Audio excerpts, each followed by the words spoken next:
اعوذ باللہ من الشیطان الرجیم، بسم اللہ الرحمن الرحیم۔ جو تکلیف اللہ کی یاد دلائے وہ تکلیف نہیں نعمت ہوتی ہے۔ وقت دکھائی نہیں دیتا مگر دکھا بہت کچھ جاتا ہے۔ لوگ آپ کے حالات سے ہاتھ ملاتے ہیں، آپ سے نہیں۔ یہ زندگی کی تلخ حقیقت ہے۔ اپنی حاجت اس کے پاس نہ لے جاؤ جو یہ نہیں چاہتا کہ تم اس میں کامیاب ہو جاؤ۔ اس عدالت سے ڈرنا چاہیے جس میں نہ وکیل ہوگا، نہ گواہ اور نہ دلائل، صرف ایک اعلان ہوگا۔ یا اللہ ہمیں دونوں جہان میں ذلت و رسوائی سے محفوظ رکھنا، آمین۔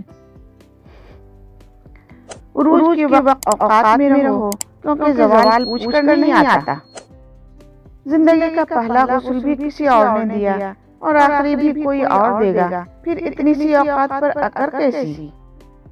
حضرت امام شافعی رحمۃ اللہ علیہ فرماتے ہیں، تین چیزیں عقل کو بڑھاتی ہے۔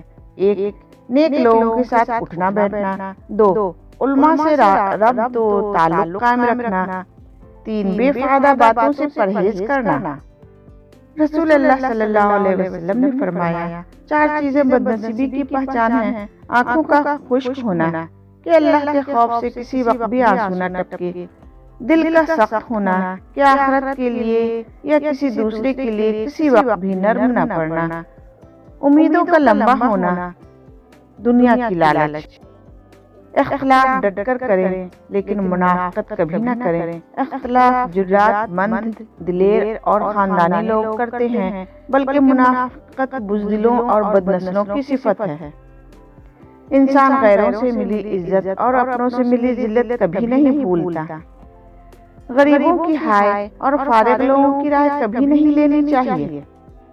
زندگی کا سادہ سا اصول بنا لو، کسی کی مدد کر سکتے ہو تو کرو اور بدلہ اللہ پر چھوڑ دو۔ اس سے زیادہ نفع کا بزنس نہیں دنیا میں۔